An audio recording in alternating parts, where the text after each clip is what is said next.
धाकड़ खबर, बेखौफजुमा बेबाक अंदाज।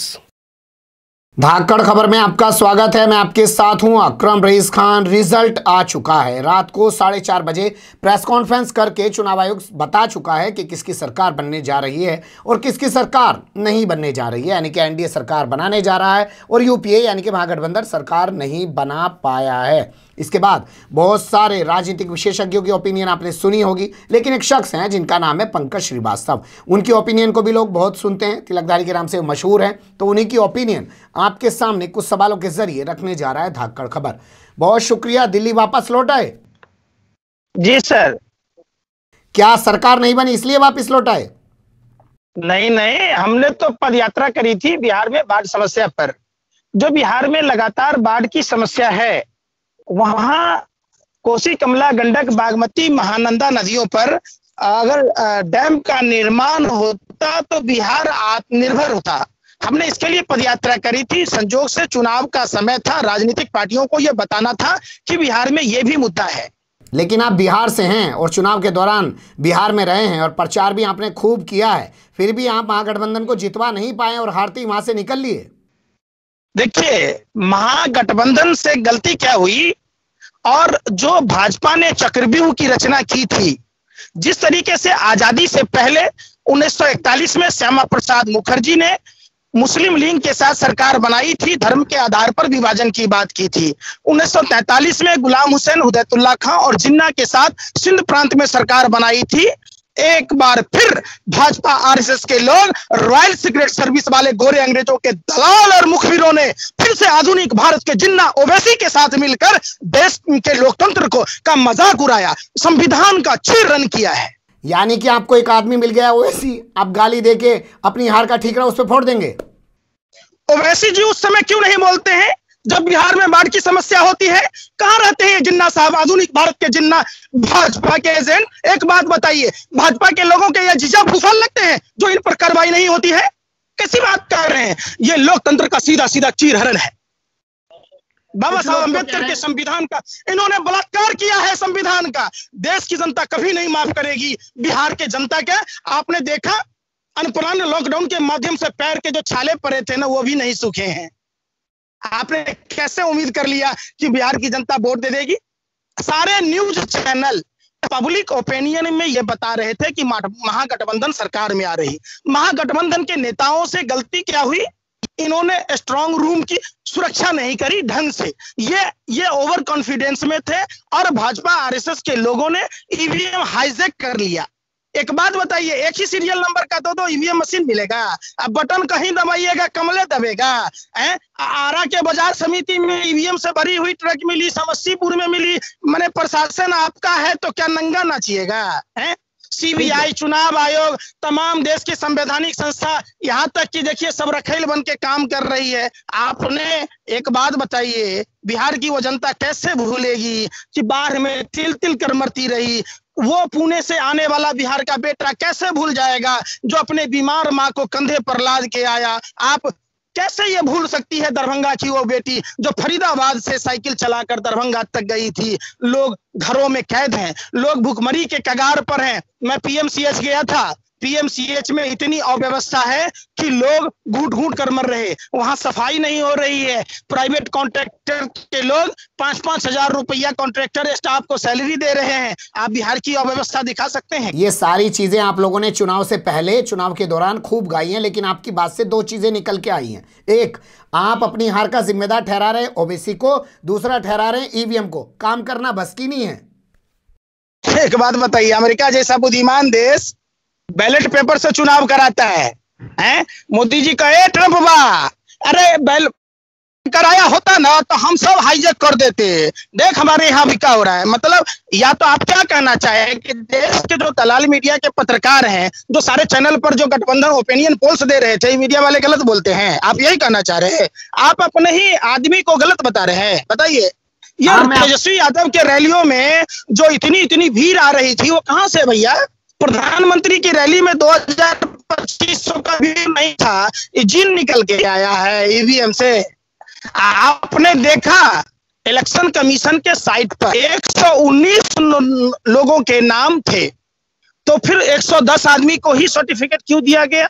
ये सब तमाम मुद्दाएं हैं और बिहार की जनता कभी नहीं भूल सकती है। ठीक है, बिहार की जनता कभी नहीं बोलेगी। आपका कोई मुद्दा चला तो है नहीं, आप लोगों को तो अब कुछ लपालप करने को चाहिए। तो पहले आपने ओवैसी पकड़ लिया, फिर आपने ईवीएम पकड़ लिया, तो अब आप कांग्रेस को भी कहेंगे जो 70 सीटों पे लड़ी और 19 सीटों पे ही जीत पाई।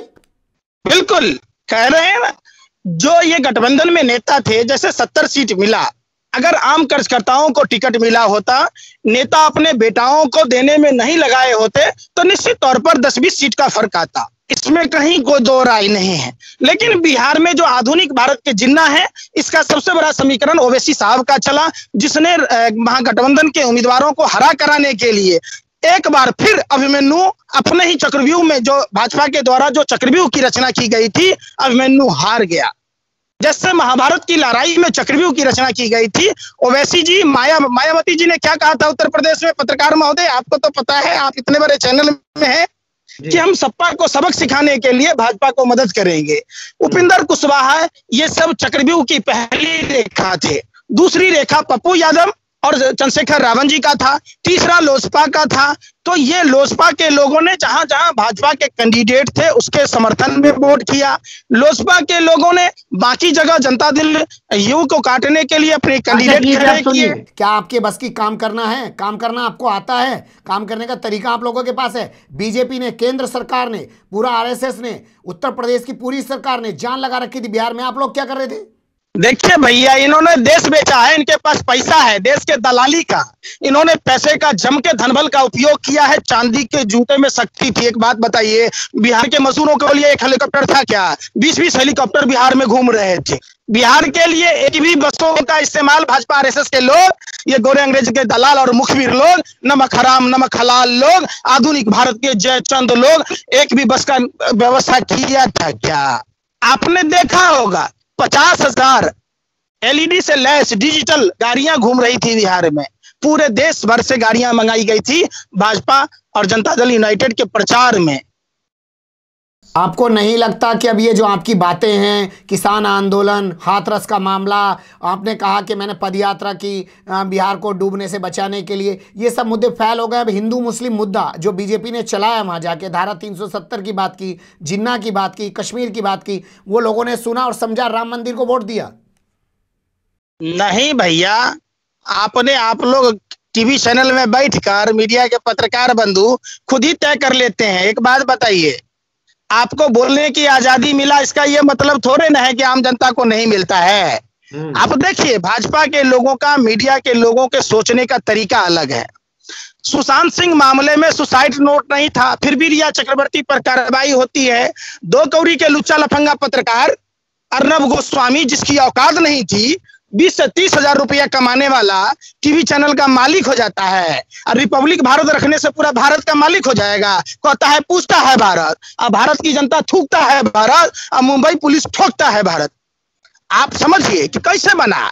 रिपब्लिक भारत खोलने के पीछे फाइनेंसर कौन है? ये देश बेचने वाले लोग, जो देश की संपत्ति को बेचा है, पैसा लगाया। बीपीएल का मालिक भाजपा का सांसद राजीव शेखर का इन्वेस्टमेंट है। तो ऐसे में मीडिया तो बिकी हुई है, सीबीआई के अधिकारी बिके हुए हैं। अब वहां देखे कि बड़े बड़े जज बिक रहे हैं। तो देश में अब न्याय की मांग, फिर से आंदोलन होगा, दूसरी आजादी की लड़ाई लड़नी होगी। देश के लोगों को अगर लोकतंत्र बचाना है, देश बचाना है, तो बैलेट पेपर से चुनाव कराना होगा। साथ में इसके विरोध के स्वर मजबूत करने होंगे। ठीक है, यानी कि चुनाव आयोग भी बिक गया, भाजपा ने खरीद लिया। तो चुनाव आयोग बिका नहीं तो आम आदमी पार्टी के 20 विधायकों को अयोग्य करार दिया था, आपने देखा नहीं क्या? चुनाव आयोग को बिहार में बाढ़ से, जैसे महामारी माने बाढ़ के समय में, कोरोना महामारी के समय में, जहां अस्पतालों में सुविधा नहीं है, जहां हैंगर रिपोर्ट के हिसाब से भारत का 94वां स्थान आ गया, जहां लोगों के पास रोजगार नहीं है, तो ऐसे कुव्यवस्था के समय में क्या चुनाव कराना चाहिए? मतलब चुनाव आयोग ने कोरोना के दौर में पूरी दुनिया को दिखा दिया कि हम यहाँ एक बहुत अच्छा चुनाव करा सकते हैं। आप तारीफ करने के बजाय बुराई कर रहे हैं। आप लोगों को कुछ अच्छा दिखता ही नहीं है क्या? देखिए, आप घर में बैठकर अपने मियां मिट्ठू बन जाइए। आपको देश की जनता ने दिया धरने को, बंदूक हो गए हवलदार। आप जो मर्जी 24 घंटा चलाते रहिए, लोग देखता रहे, यही कहना चाहते हैं। मिसगाइड करने का काम करते हैं आप लोग, माइंड कंट्रोल करने का काम करते हैं। ये देश देखा है, देश की जनता देखी है। जिस दिन मन उब जाएगा, देश की जनता ने गोरे अंग्रेजों को भगाया था, फिर काले अंग्रेजों को भी भगाने की बारी आएगी। इसमें निसंदेह कोई समय की बात नहीं है, बहुत ऊब हो गया है। बिहार ही नहीं, यूपी, मध्य प्रदेश, कर्नाटक, तेलंगाना, गुजरात, सब जगह पे क्लीन स्वीप हुआ है। भाजपा जीती है। मंगल का दिन था, दीपावली से पहले उनकी दीपावली मन गई और आप लोगों का काला दिन हो गया। ये तो संजोग है कि अमेरिका में नहीं हुआ ईवीएम से चुनाव, नहीं तो मोदी जी वहां भी मंगल मंगल कर देते, वहां मंगल हो गया। जहां मोदी जी गए थे, भारतीय मूल की कमला हैरिस के खिलाफ प्रचार किया था, प्रधानमंत्री पद की गर्मा की शीशा लेदर कर दिया। एक प्रधानमंत्री को दूसरे देश में जाके चुनाव प्रचार करना चाहिए, हाउडी मोदी करना चाहिए, नमस्ते ट्रंप करना चाहिए। छी, अरे वो भारत की बेटी विश्व के सबसे ताकतवर देश से चुनाव लड़ी और जीत के उपराष्ट्रपति बनी। हम भारतीयों के लिए गर्व की बात थी। ये प्रधानमंत्री जी इतने बेशरम, इतने निष्ठुर, इतने निर्लज हैं कि जाते हैं अपने यार ट्रंप की प्रचारी में करने पनौती है। देखे वहां चुनाव हार गया। अब क्या करेंगे? बिहार तो हार चुके हैं, अब क्या करेंगे ये बताइए। आप रिकाउंटिंग कराइएगा? अगर भाजपा के लोग नहीं हार गए तो हम बोलना छोड़ देंगे। है हिम्मत? चले जाइए कोर्ट में। क्या जज भी क्या हुआ आप नहीं देखे? दिल्ली दंगा में जो कपिल मिश्रा दिल्ली में दंगा कराया, पुलिस के सामने में कराया, उस कपिल मिश्रा पर कार्रवाई हुई कि नहीं हुई ना? आपकी नजर में सब कुछ बिक गया, जज भी बिक गया, चुनाव आयोग भी बिक गया, फिर आप चुनाव लड़ते क्यों हैं? फिर जाइए, छोड़िए। सुनिए, आप ही किसी दूसरे को बताइएगा। जो जज अमित शाह को बरी करता है, सीबीसी का चेयरमैन बना दिया जाता है, वो दिन भूल गए क्या? जज लोया की हत्या हो गई, क्यों नहीं जज लिया कि लोया का केस फिर से खोला जाता है? आप ये सब बात मत समझाइए देश की जनता को।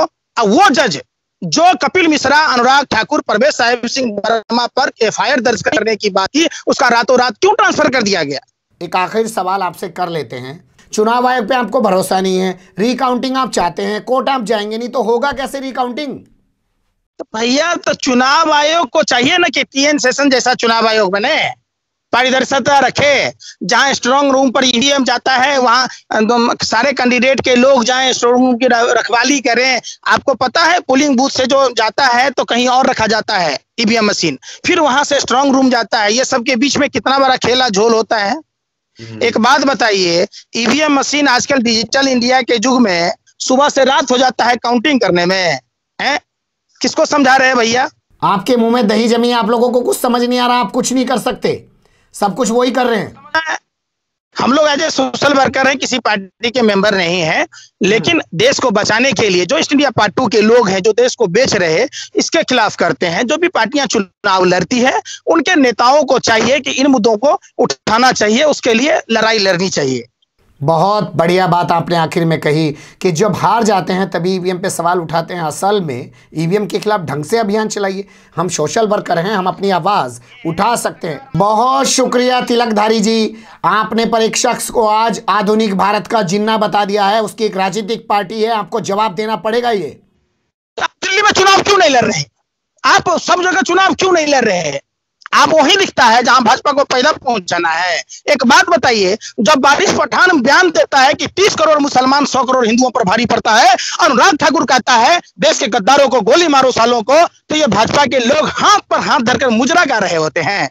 क्यों नहीं कार्रवाई की जाती है? क्यों देश को जलाने दिया जाता है? आजम खान का बकरी का रस्सी खोल लीजिएगा। ओवैसी जी आपका कौन लगता है भैया? कौन लगता है?